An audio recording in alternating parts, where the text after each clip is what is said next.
Olá, seja muito bem-vindo, seja muito bem-vinda ao primeiro vídeo do ano de 2021. Nós continuamos a nossa série de estudos sobre a Bíblia Sagrada e hoje falaremos um pouco a respeito de alguns princípios que devem ser utilizados para a interpretação bíblica. Então, sem mais delongas, vamos lá tratar deste assunto que é de extrema importância. Esse tema será dividido em duas partes. Semana que vem nós terminaremos ele, se Deus quiser. Então, quais são alguns princípios gerais para se interpretar a Bíblia? Os princípios que nós abordaremos neste vídeo serão: aproxime-se da Bíblia com oração, leia a Bíblia como um livro que mostra Jesus, deixe a Escritura interpretar a Escritura, medite na Bíblia e estude a Bíblia com fé e obediência. Primeiro ponto: aproxime-se da Bíblia com oração.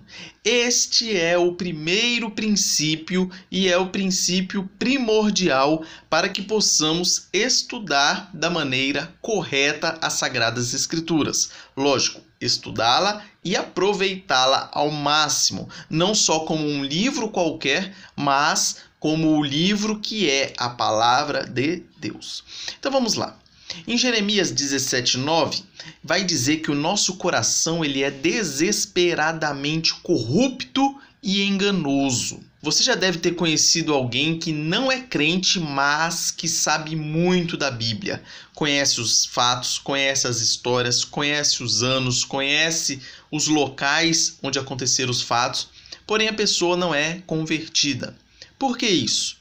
Porque o nosso coração ele é extremamente e desesperadamente corrupto e enganoso. Isso vale tanto para os crentes como para os descrentes.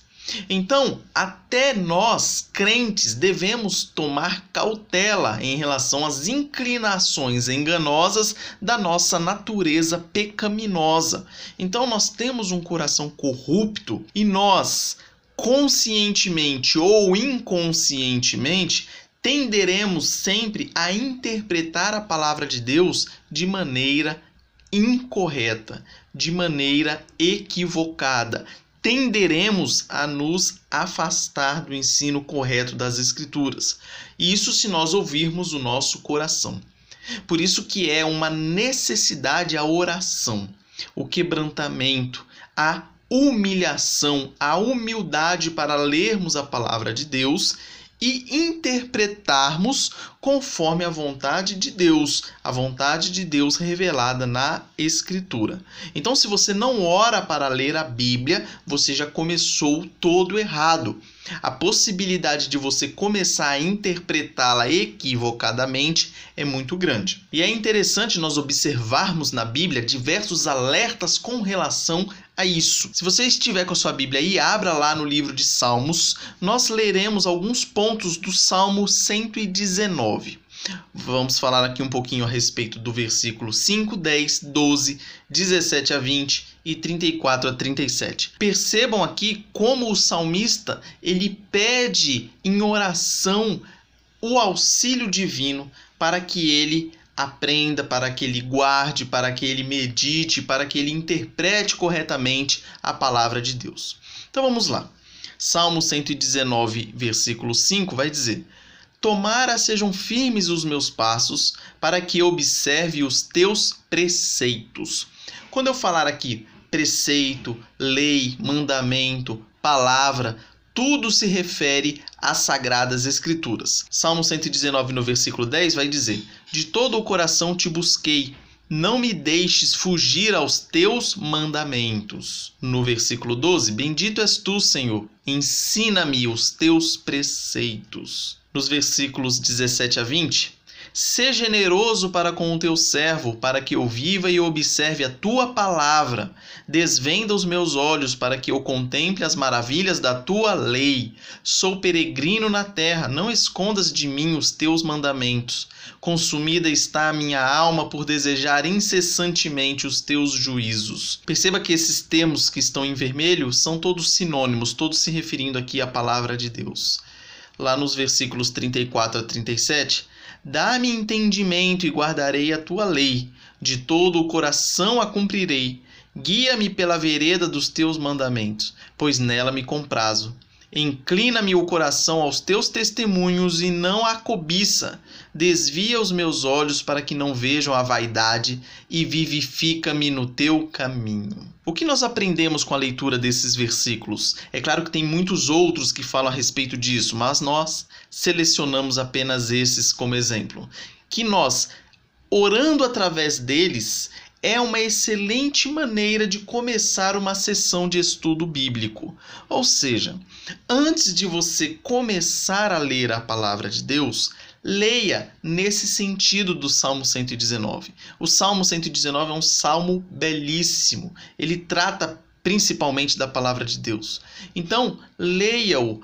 Assimile aquelas palavras e comece a orar no mesmo sentido, para que Deus o auxilie na meditação, na interpretação, na assimilação da palavra de Deus. Quando estudamos a Bíblia, nós precisamos compreender que o pecado afeta todo o nosso ser.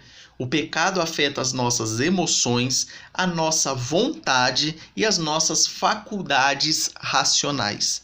Já teve alguns filósofos na história querendo dizer que o pecado afetou o nosso corpo, mas não a nossa mente. E isso é perigosíssimo, porque o pecado sim afetou tanto a mente como o corpo. Por isso que nós temos que ter essa visão clara na nossa mente de que o pecado ele deturpou tudo, para que nós tenhamos essa humildade na hora da leitura e do estudo bíblico. Dada essa situação do pecado que nos contamina integralmente, nós podemos nos enganar facilmente ou podemos ser enganados pelos outros facilmente também. Por isso que nós precisamos que o Espírito Santo nos instrua e nos guie na leitura, na compreensão, na assimilação, na memorização e depois na pregação também da palavra de Deus, para que tudo seja feito conforme a vontade de Deus. Segundo ponto, leia a Bíblia como um livro que mostra Jesus. Se nós não tivermos essa ideia na cabeça de que a centralidade da Bíblia é Jesus, nós podemos cometer diversos erros na interpretação. Se estudarmos a Bíblia ou ensinarmos qualquer parte dela sem referência a Jesus, não estamos sendo intérpretes fiéis. Lembrem-se que a Bíblia nos apresenta Jesus. Jesus é o ponto central das Sagradas Escrituras. É claro também que ela não nos aponta Jesus da mesma maneira em toda a parte da Bíblia. Mas nós não podemos tirar essa questão da centralidade de Jesus da Bíblia sob pena de interpretá-la equivocadamente.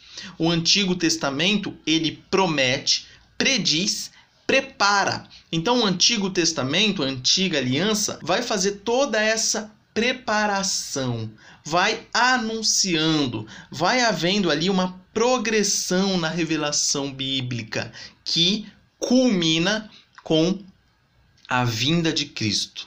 Então a vinda, o ministério, a morte, ressurreição e a ascensão de Jesus Cristo e depois o Novo Testamento relatando as coisas que já passaram e prenunciando as coisas que ainda virão, principalmente a segunda vinda de Cristo. Tenha isso muito bem claro na sua cabeça. O Novo Testamento ele anuncia o cumprimento em Cristo de toda a lei, de toda a história, profecias e instituições de Israel. Então, quando você vai ler lá no Pentateuco, aquelas questões cerimoniais, e aí você fica perdido em como funciona o tabernáculo, em como funciona a Arca da Aliança, o Santo dos Santos, essas coisas, e você não sabe o que é isso, isso tudo está simbolizando, isso tudo está anunciando Cristo. Tudo está apontando para ele. Por isso que cada passagem da Bíblia ela deve ser lida como um capítulo de um livro completo. E conforme a história avança, no decorrer da leitura bíblica, você vai encontrar a vida, a morte e a ressurreição de Cristo. Nós devemos indagar como os capítulos anteriores levam a essa culminação. O ponto principal da Bíblia é esta que eu acabei de falar, vida, morte e ressurreição, eu incluiria a ascensão de Cristo. E aí você vai lendo a Bíblia e se perguntando como as coisas anteriores que foram ditas, como elas levaram a essa culminação, como elas apontaram para Jesus Cristo. Tendo isso em mente, fica muito mais fácil, muito mais tranquilo de se interpretar a Bíblia da forma correta. Em João capítulo 5, versículo 39, Jesus Cristo diz: examinais as Escrituras, porque julgais ter nelas a vida eterna, e são elas mesmas que testificam de mim. Quando Jesus Cristo falou isso, o Novo Testamento ainda não estava pronto, ele estava se referindo ao Antigo Testamento. Então você percebe que ele falou o quê? Que o Antigo Testamento testifica dele, ou seja, o Antigo Testamento aponta para Jesus. Qual a conclusão que nós chegamos aqui? Que tanto o Antigo Testamento como o Novo Testamento, ambos apontam para Jesus. Mas o Antigo Testamento aponta para Jesus que virá e o Novo Testamento aponta para Jesus que veio. Isso que tem que ficar muito bem claro na nossa mente. O próximo princípio que nós devemos adotar na hora de ler a Bíblia é a Escritura interpretar a própria Escritura. Isso aqui é um princípio fundamental. Essa norma hermenêutica é muito antiga e tem sido exposta pelo menos desde Irineu, lá no ano 130 ao ano 200, foi o período em que ele viveu, e Agostinho de Hipona, que viveu de 354 a 430. Esse ponto ele é fundamental e eu gostaria que você prestasse muita atenção. Se cremos que toda a Bíblia é inspirada por Deus e, portanto, não contraditória, a Bíblia ela não se contradiz, suas passagens menos claras devem ser interpretadas com relação àquelas mais transparentes em significado.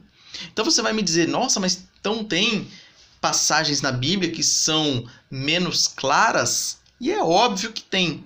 Há passagens difíceis na Bíblia. E uma passagem não tão clara assim na Bíblia vai ser iluminada por outra passagem mais clara.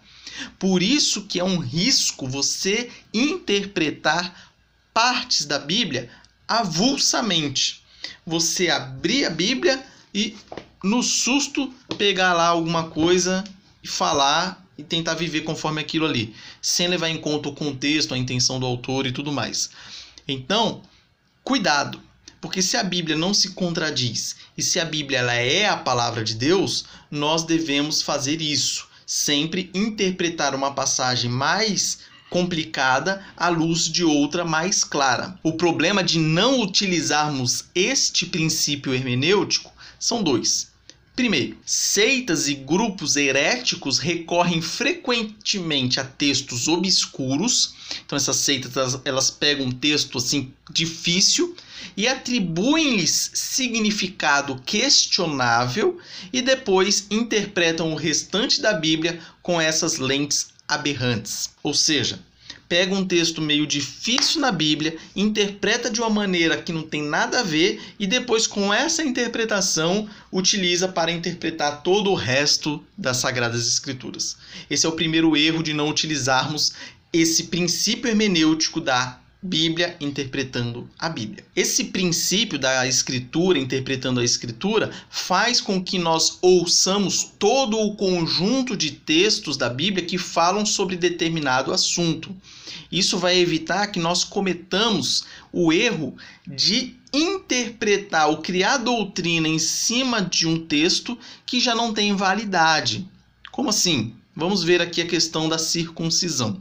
Lá em Gênesis capítulo 17, nos versículos 10 a 12, nós temos ali a instituição da circuncisão. Veja o que diz a palavra de Deus. Esta é a minha aliança que guardareis entre mim e vós e a tua descendência. Todo macho entre vós será circuncidado.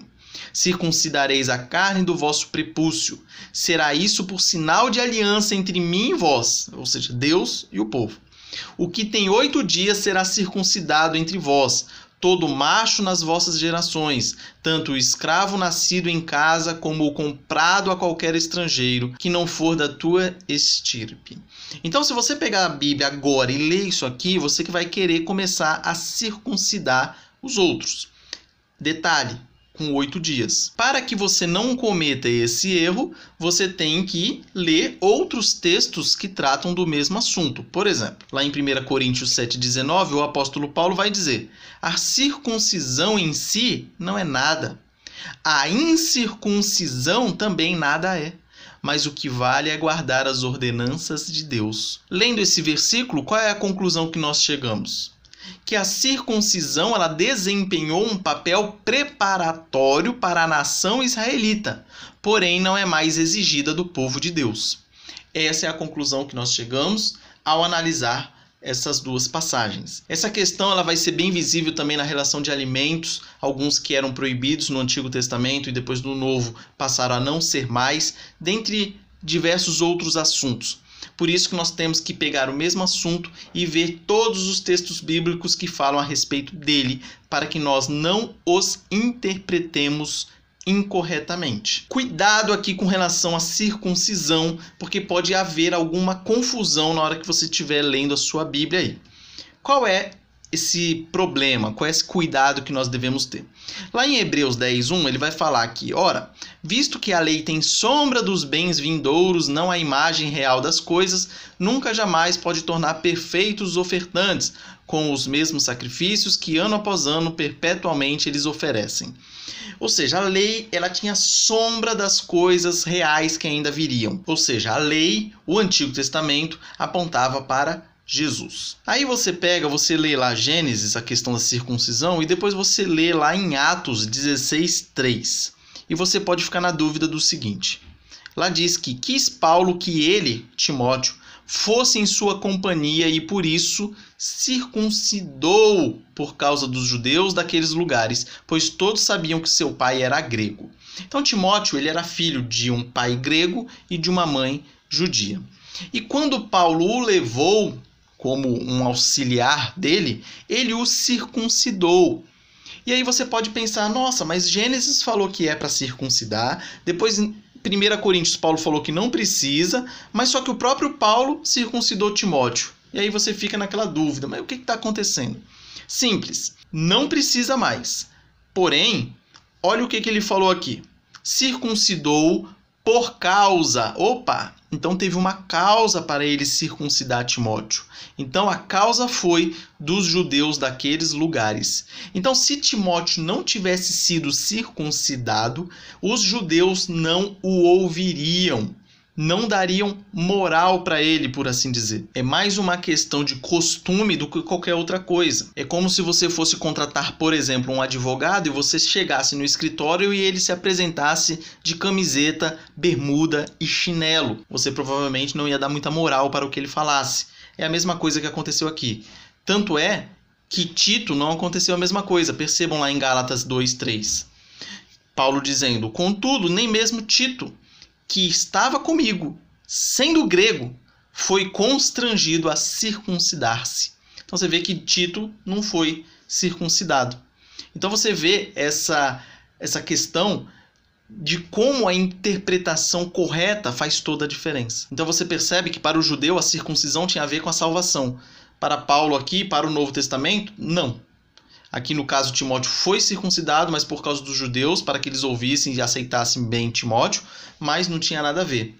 Era apenas coisas que estavam apontando para algo superior, que era, no caso, o ministério de Jesus Cristo. Então essa questão da circuncisão, ela demonstra como um entendimento dos vários aspectos de um assunto exige a consideração de múltiplos textos bíblicos que abordam tal assunto. Se você não fizer assim, você provavelmente vai tirar conclusões precipitadas. Ponto 4. Medite na Bíblia. A Bíblia não é um livro para leitura superficial. Devemos ler grandes porções sim de uma vez, mas seu estudo não será completo sem a ruminação demorada numa porção menor de texto. Isso aqui é um princípio fundamental e que pouca gente adota. O que é essa meditação? Não é aquela meditação oriental que você fica esvaziando a sua mente e pensando no nada. Essa meditação é uma meditação ativa. Você lê uma pequena porção da Bíblia e você passa ali o dia inteiro ruminando, pensando a respeito daquele tema, aquele ponto que você leu, para que você tenha um entendimento muito mais profundo a respeito desse assunto que você leu. Então é claro que é importante você ler porções longas da Bíblia para entender o contexto e tudo mais, só que a meditação ela não pode ficar fora. Então o que eu costumo fazer e que talvez sirva de conselho para você, de incentivo? Eu leio uma quantidade razoável, só que dessa quantidade razoável que eu li no dia, que eu leio logo pela manhã, eu separo algum versículo ali para que eu fique meditando nele durante o dia. E é isso que eu faço e vou meditando durante o dia naquele versículo específico. É claro, a não ser que a pessoa tenha uma memória assim de outro mundo, que ela consiga meditar no texto inteiro. Eu não consigo. Então, se eu ler um capítulo da Bíblia, eu não vou conseguir pensar naquele um capítulo inteiro. Eu vou ter que pegar algum versículo ou poucos versículos para que eu fique meditando nele. Isso é essencial, isso é importantíssimo. Então, adote isso, comece a fazer isso. Leia uma porção razoável da Bíblia e separe ali um versículo para que você fique pensando nele, meditando nele durante o seu dia. Thomas Manton, que viveu do ano 1620 a 1677, ele dizia que o que ouvimos pela palavra assimilamos por meditação e expressamos por oração. Então aqui você vê que interessante essa questão que ele colocou, que a gente ouve a palavra de Deus pela leitura da palavra, depois a gente assimila aquilo por meio da meditação e depois de assimilado aquilo nós expressamos por meio da oração. É muito interessante essa questão que ele colocou e eu achei muito legal. Quinto e último ponto. Estude a Bíblia com fé e obediência. A Bíblia ela é a revelação de Deus que deve ser crida e obedecida. Se você tirar esses dois pontos, acabou.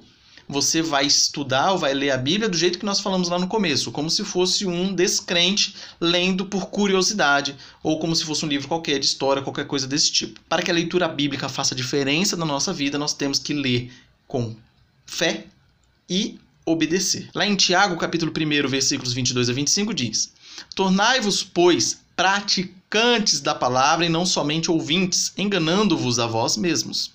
Porque se alguém é ouvinte da palavra e não praticante, assemelha-se ao homem que contempla no espelho o seu rosto natural, pois a si mesmo se contempla, e se retira, e para logo se esquece de como era a sua aparência.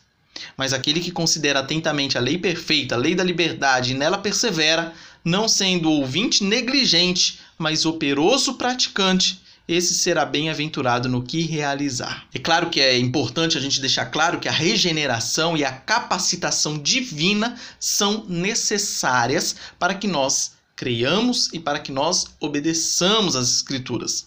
E obediência é possível somente por meio de Cristo. Por isso a importância da oração. Então você percebe que esses 5 princípios que nós falamos aqui, eles se intercalam, é uma coisa para ser feita conjuntamente. Lá na primeira carta de João, no capítulo 5, versículos 3 a 5, ele diz: Porque este é o amor de Deus, que guardemos os seus mandamentos. Ora, os seus mandamentos não são penosos, porque todo o que é nascido de Deus vence o mundo. E esta é a vitória que vence o mundo, a nossa fé. Quem é o que vence o mundo, senão aquele que crê ser Jesus, o Filho de Deus? Então, afirmar que conhece a Deus enquanto desobedece consistente e conscientemente a sua palavra é demonstrar a falsidade dessa afirmação. Como diz lá em 1 João 2,4. Aquele que diz eu o conheço e não guarda os seus mandamentos é mentiroso e nele não está a verdade. E o pai da mentira você sabe que é o diabo. Então, por isso que nós temos que estudar a Bíblia com fé e obediência, colocando em prática aquilo que nós estamos aprendendo nela. Responder com fé e obediência, especialmente em meio a dificuldades, parece ser um dos meios escolhidos por Deus para amadurecer o seu povo. Lá em Romanos 5, de 1 a 11, Tiago 1, de 1 a 12, 1 Pedro 1, de 1 a 12, vai trazer essa questão. Mas só a título de exemplo, percebam lá em Romanos 5, de 3 a 4, que diz assim: E não somente isto, mas também nos gloriamos nas próprias tribulações, sabendo que a tribulação produz perseverança, e a perseverança experiência, e a experiência esperança. Então perceba que passar por dificuldades, tribulações e tudo mais não é desculpa para não ler, para não obedecer às Sagradas Escrituras. Pelo contrário, é nesse momento em que nós seremos fortalecidos pela graça de Deus. Quando passamos por provações e as enfrentamos confiando em Deus e em sua palavra, podemos esperar que o Senhor nos conforme mais e mais à imagem de seu Filho. Nos conforme, no caso, nos torne cada vez mais parecidos com Jesus Cristo, que esse é o objetivo da nossa vida. tornarmos cada vez mais parecidos com o nosso Senhor Jesus Cristo. Romanos 8, 28 a 29 diz: sabemos que todas as coisas cooperam para o bem daqueles que amam a Deus, daqueles que são chamados segundo o seu propósito. Então percebam que todas as coisas cooperam, não são só as coisas boas. As coisas ruins também cooperam, fortalecendo-nos e mostrando a misericórdia, a graça e o poder de Deus. Lutero dizia que assim que a palavra de Deus se enraizar e crescer em você, o diabo o atormentará e fará de você um doutor, ensinando-o por meio de seus ataques a buscar e a amar a palavra de Deus. Então, se você passa por dificuldades, como todos passam, tenha isso em sua mente, que a dificuldade, a tribulação vai fazer com que você se aproxime mais de Deus e passe a amar mais a sua palavra, pois é essa que vai poder mudar a sua vida. Assim como Lutero, podemos enfrentar os problemas da vida com confiança em Deus e dependência dele para obedecermos a sua palavra. Qual é a conclusão que nós chegamos? A Bíblia não é um livro comum, é a palavra de Deus. Por isso necessita de meios diferentes para nós a lermos, como oração, meditação, fé, etc. Devemos saber o ponto central da Bíblia, que é Jesus. Temos que ter isso em mente para que nós não desvirtuemos o ensino bíblico. Ela se interpreta. Então, quando você estiver lendo e tiver textos confusos, provavelmente na sua Bíblia terá referências, é só olhar na nota de rodapé para algum outro texto e esse texto vai trazer luz para aquele texto mais difícil. Nós devemos orar, ler, meditar e obedecer.